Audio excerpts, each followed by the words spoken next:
खम्मा क्लासेस के इस नए चैनल पर आप सभी का हार्दिक स्वागत है। दोस्तों, इस नए चैनल को प्लीज़ सपोर्ट कीजिए। पिछले चैनल में कुछ गड़बड़ी की वजह से वो बंद हो गए, तो मुझे फिर से जीरो से स्टार्ट करना पड़ा है। पर मुझे पूरी उम्मीद है कि आप मुझे ज़रूर सपोर्ट करेंगे। तो पुरानी चैनल की नई सीरीज़ को शुरू करते हुए आज हम दोस्तों 3rd ग्रेड, 2nd ग्रेड और 1st ग्रेड के लिए अभी तक के आए हुए जितने भी क्वेश्चन हैं उनकी सीरीज़ शुरू करने जा रहे हैं। क्योंकि दोस्तों यही क्वेश्चन बार बार पुटअप होते हैं। अधीनस्थ बोर्ड हो चाहे RPSC हो, बार बार यही रिपीट करती है या इनको घुमा फिरा कर पूछती है। तो हर सीरीज़ में हम 25 से 30 प्रश्न करेंगे और हर प्रश्न के हर ऑप्शंस को हम क्लियर करते जाएंगे और उनके बारे में पूरी डिटेल देखेंगे। तो इसी हिसाब से हम हर क्वेश्चन पे 5 से 7 प्रश्न क्लियर करेंगे। और दोस्तों 5 से 7 क्लासेस के बाद आपको खुद को ये फील होने लगेगा कि हमारा बेस क्लियर होता जा रहा है, हमारा स्ट्रॉन्ग होता जा रहा है। और दोस्तों हर प्रश्न के बाद मैं आपको उससे जुड़ी हुई ट्रिक बताऊंगा। तो लगभग 10 क्लास के अंदर अंदर सारी ट्रिक्स जो राजस्थान जीके की है वो कंप्लीट हो जाएगी। उसके बाद आपको ये लगेगा कि हमारी रिवीजन हो रहा है, तो उसके बाद आपको रिवीजन स्टार्ट हो जाएगा। तो ऑटोमेटिकली ये आपके दिमाग में सेट हो जाएगी, आपको याद नहीं रखना पड़ेगा। कंपटीशन एग्जाम की सबसे बड़ी बात ये, सबसे खास बात यही है कि जब हमको याद रखना पड़ता है तो अब हम स्ट्रेस में आ जाते हैं और तब हम अच्छा परफॉर्म नहीं कर पाते हैं। उसकी वजह से हमारे सिलेक्शन में थोड़ी गड़बड़ी रह जाती है। तो हम उनको हर बार रिवीजन करते हुए चलेंगे तो अपने आप दिमाग में सेट हो जाएंगे। तो चलिए शुरू करते हैं पहले प्रश्न से। तो पहला प्रश्न आपके स्क्रीन के ऊपर ये रहा देवी और सज्जनों। तो पहला प्रश्न दोस्तों, राजस्थान के लिए राजपूताना शब्द का सर्वप्रथम प्रयोग किसने किया? देखिए दोस्तों, एक प्रयोग के 3 से 4 क्वेश्चन बनते हैं। तो पहले मैं आपको इसके ऑप्शन बताता हूँ। Metcalfe, colonel James Tod, Lord Wellesley और जॉर्ज थॉमस। तो 5 सेकंड आप सोचिए, उसके बाद आप पॉज करके इसका आंसर सोचिए और कमेंट्स में लास्ट में बताइएगा कि इनमें क्वेश्चन में आपके कितने गलत हुए और पूरी ईमानदारी के साथ बताइएगा। तभी आपको पूरा पता चल पाएगा कि आपकी तैयारी किस लेवल पर हो चुकी है। तो इसका ऑप्शंस आप दिमाग में रखिए।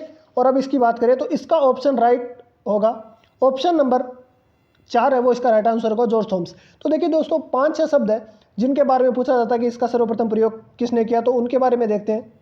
तो देखिए दोस्तों, राजस्थान, रायथान और रजवाड़ा, ये तीनों शब्दों का प्रयोग कर्नल जेम्स टोड ने किया है। कर्नल जेम्स टोड है, इन्होंने ही तीनों शब्दों का, राजस्थान, रायथान और रजवाड़ा, ये तीनों शब्द जब भी आए तो कर्नल जेम्स टोड ने इसका प्रयोग किया है।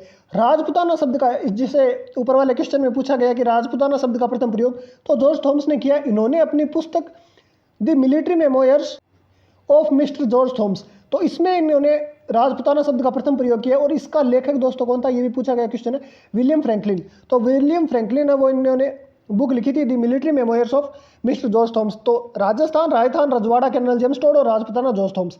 तो ये आपको सभी बातें ध्यान में रखनी है। नेक्स्ट क्वेश्चन की ओर चलते हैं।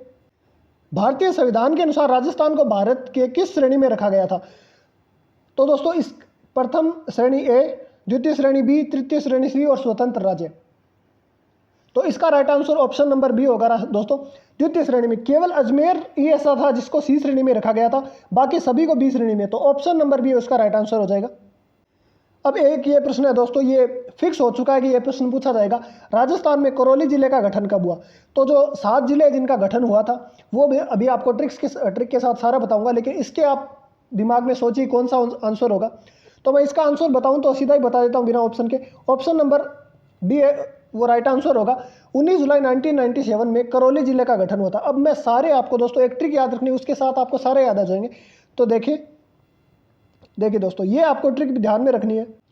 ये ट्रिक है दोस्तों, एडी बद्रा हक प्रताप, ये आपको ध्यान में रखनी है। एडी बद्रा हक प्रताप, अजमेर तो हम सभी को पता है कि 1 नवंबर 1956 को जब बना था हमारा राजस्थान, उसी दिन बना था। तो 1 नवंबर 1956 को उस ए से अजमेर, धौलपुर, बारा, दौसा, राजसमंद, हनुमानगढ़, करौली, प्रतापगढ़, ये दोस्तों। अब इनका क्रम भी याद रखना है और डेट भी। तो क्रम तो इस ट्रिक से याद हो जाएगा और डेट दोस्तों हमें 56 तो पता है, 82 याद रखनी है और 2008 याद रखनी है। बाकी सभी इनमें 3-3 साल का गैप है, 91, 94, 97।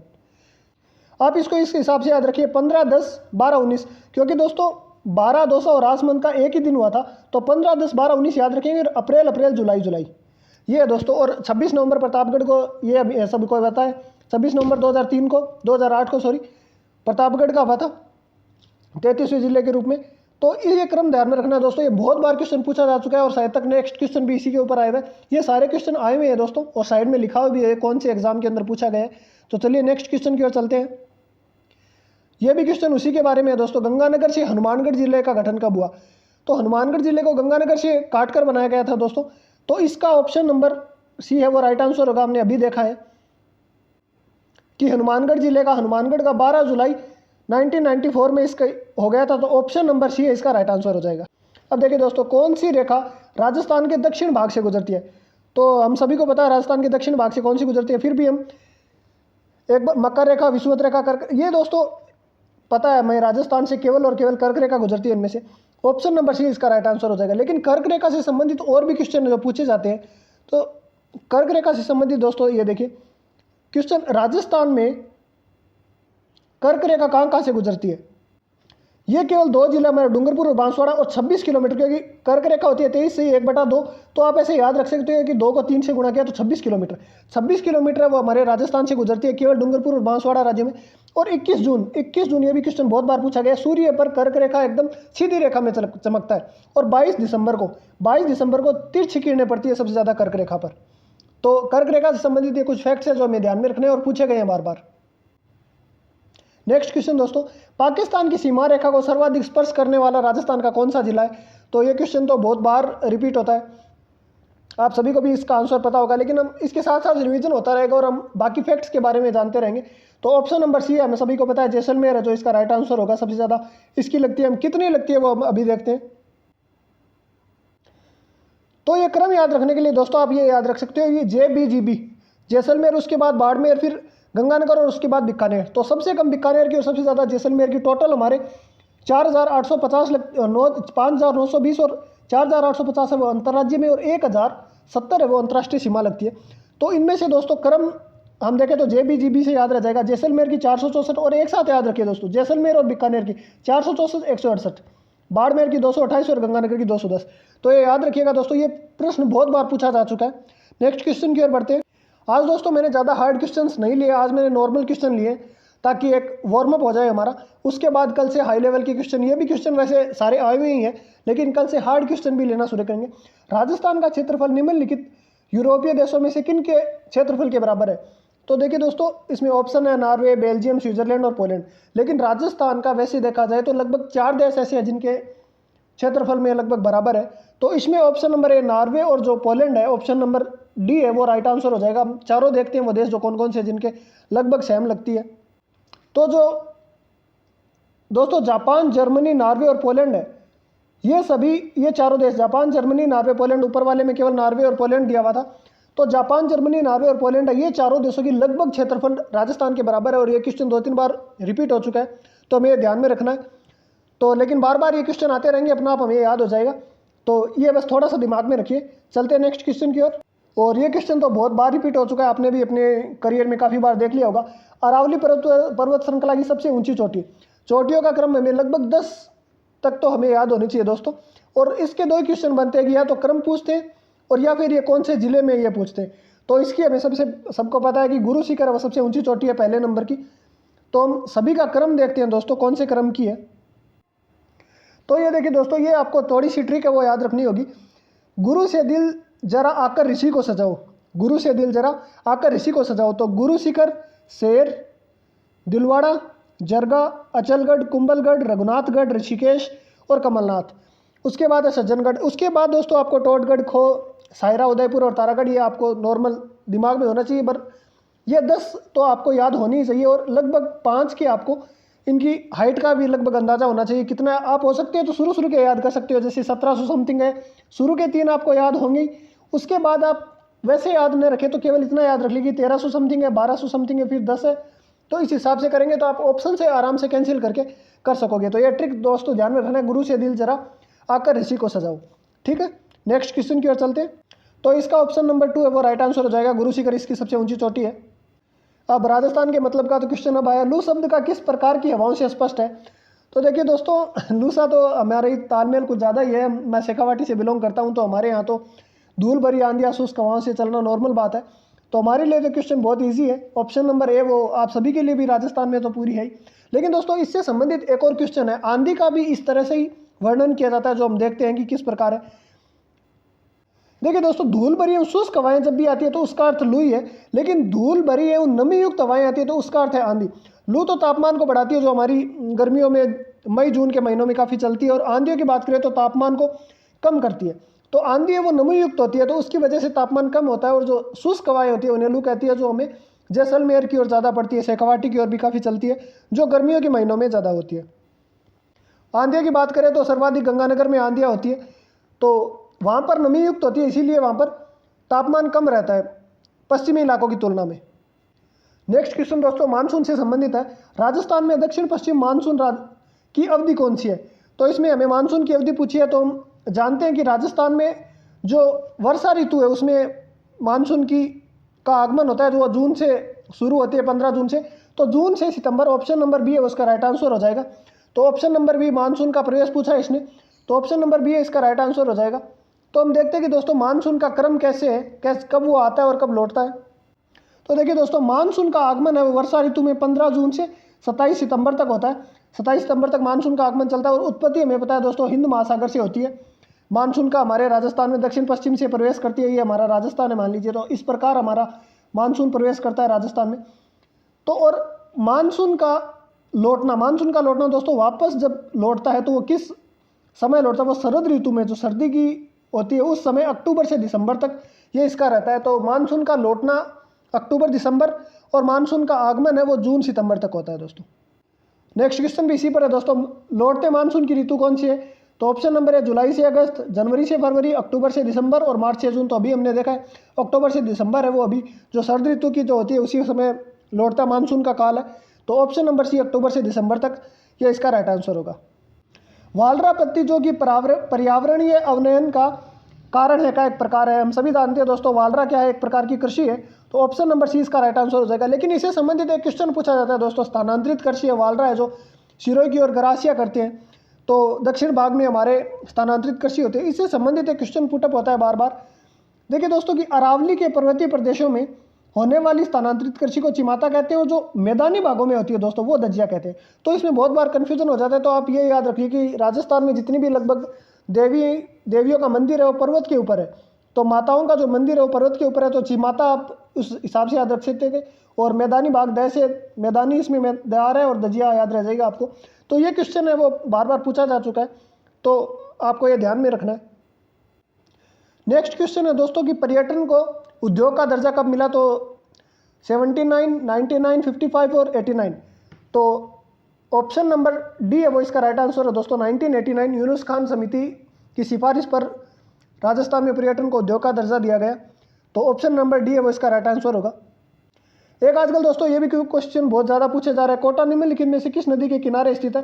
तो लगभग शहर और नदियों का जो क्रम है वो आजकल कुछ ज़्यादा ही पूछा जा रहा है, तो ये भी आपको दिमाग में रखना है। तो ऑप्शन है इसके चंबल नदी, जवाई नदी, लूणी नदी और साबरमती नदी।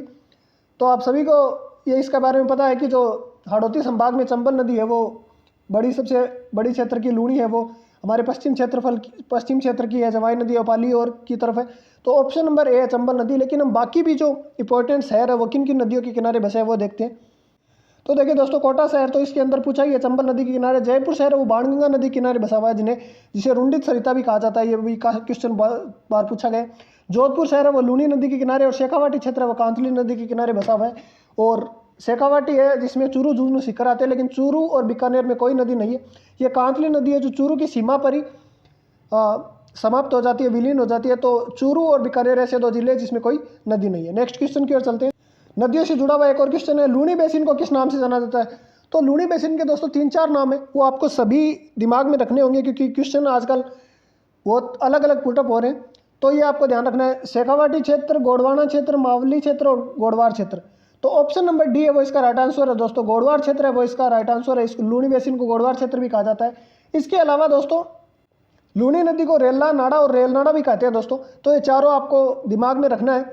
इसे लूणी नदी के काफ़ी नाम है, लवणमती भी कहते हैं, आदि खारी, आदि मीठी भी कहते हैं, अंतर सलीला भी कहते हैं। अंतर सलीला कालिदास जी ने कही थी। तो लूणी नदी के काफ़ी नाम है, लेकिन आपको ये इंपॉर्टेंट याद में रखनी है।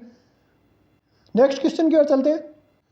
और एक ये दोस्तों आजकल कंफ्यूज करने वाला क्वेश्चन बहुत बार पूछा जाता है, क्योंकि जिनके लास्ट में भी सागर है, वो बहुत सी ऐसी झील है हमारे राजस्थान में, ऐसे तालाब है जिनकी वजह से कन्फ्यूजन हो जाता है। तो आज मैं आपके लिए सारे वो एक साथ लेकर आया हूँ। पहले हम इस क्वेश्चन को देखते हैं, किशोर सागर झील कहाँ स्थित है? तो कोटा, बूंदी, किशनगढ़ और बिजोलिया। तो ऑप्शन नंबर ए है वो राइट आंसर है, कोटा इसका राइट आंसर हो जाएगा। इसके बाद हम देखते हैं कि जितने भी सागर से संबंधित तालाब है वो मैं आपको एक साथ करवा देता हूँ। देखिए दोस्तों, किशोर सागर जो हमने अभी देखा है कोटा में, कनक सागर और एडवर्ड सागर ये दोनों एक ही है दोस्तों। कनक सागर, एडवर्ड सागर और जैत सागर ये तीनों बूंदी में है दोस्तों। अमर सागर जैसलमेर में और गेब सागर डूंगरपुर में। अमर सागर जैसलमेर में और गेब सागर डूंगरपुर में, राम सागर धौलपुर में। सूर सागर और अनूप सागर एक ही का नाम है, और अनूप सागर हमें पता है अनूप सिंह बीकानेर से संबंधित है, तो बीकानेर। तो ये सभी आपको दिमाग में रखना है, एक दो बार पढ़ेंगे तो आपको कन्फ्यूजन दूर हो जाए। किशोर सागर कोटा, कनक सागर एडवर्ड सागर जैत सागर बूंदी, अमर सागर जैसलमेर, गेब सागर डूंगरपुर, राम सागर धौलपुर, सूर सागर और अनूप सागर बीकानेर। नेक्स्ट क्वेश्चन की ओर चलते हैं। ये क्वेश्चन वही पूछा है इससे। तो जैत सागर तालाब कहाँ संबंधित है? तो जैत सागर हमने अभी देखा है बूंदी में है। ऑप्शन नंबर 20 का राइट आंसर हो जाएगा। पशुधन में ये सबसे इंपॉर्टेंट क्वेश्चन हो गया है दोस्तों आजकल कि या तो नस्ल का नाम पूछते हैं कि कौन से जानवर की नस्ल है, या उसकी उत्तम नस्ल कौन सी है, या कौन सी नस्ल कहाँ पाई जाती है। ये बहुत ही लिमिटेड क्वेश्चन हो गए। तो भैंस की सबसे उत्तम नस्ल ऑप्शन है मुर्रा, ब्रह्मा, रेडजन और जर्सी। तो देखिए दोस्तों, जर्सी तो हमें पता है गाय की है, तो ऑप्शन नंबर सी है वो राइट आंसर है। इसकी मुर्रा भैंस है वो इसकी राइट आंसर है। तो हम एक साथ सभी जानवरों की उत्तम नस्ल देखते हैं, क्योंकि क्वेश्चन ये बहुत बार पुटअप होते हैं, गाय का, भैंस का, बकरी का। तो हम देखते हैं क्वेश्चन इसके। तो देखिए दोस्तों, गाय की सबसे सर्वश्रेष्ठ नस्ल है राठी।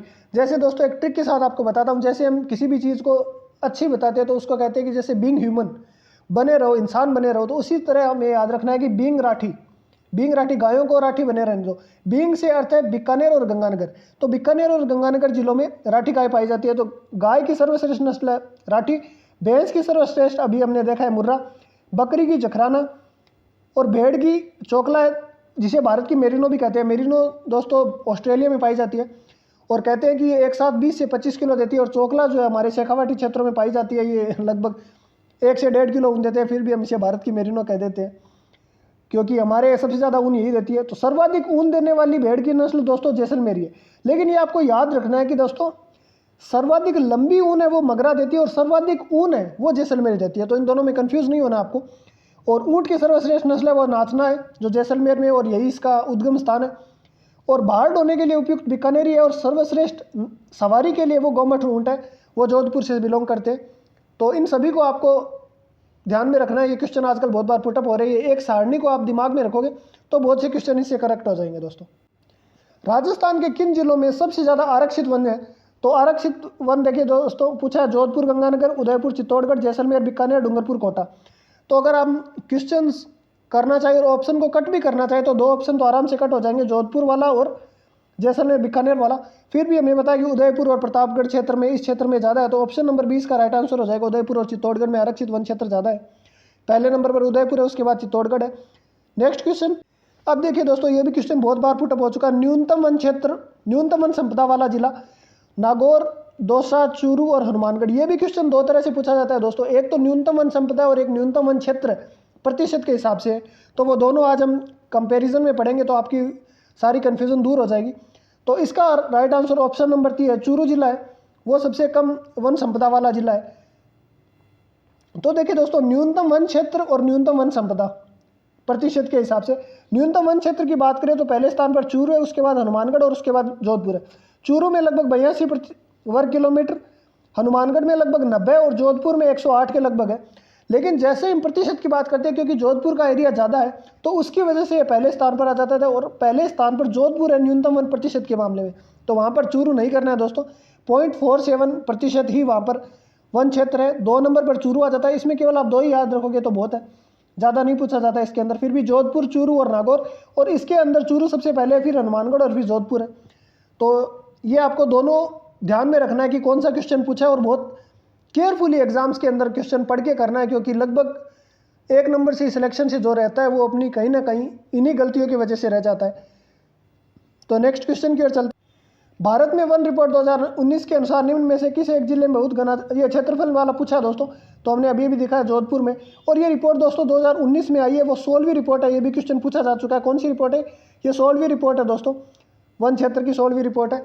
तो ये क्वेश्चन भी पूछा जा चुका है। तो आज के लिए क्वेश्चंस इतने बहुत है दोस्तों। प्लीज़ इस नए चैनल को सब्सक्राइब कीजिए, मुझे आपसे बहुत ज़्यादा उम्मीद है, क्योंकि मेरा पिछला चैनल बहुत मेहनत की थी उसमें, लेकिन वो बंद हो गया किसी कारणों से। तो प्लीज़ आप इस चैनल को सब्सक्राइब कीजिए, और इससे मुझे मोटिवेट मिलेगा और कुछ नहीं होगा दोस्तों। तो प्लीज़ इस चैनल को सब्सक्राइब कीजिए। खमा गणी, राम राम।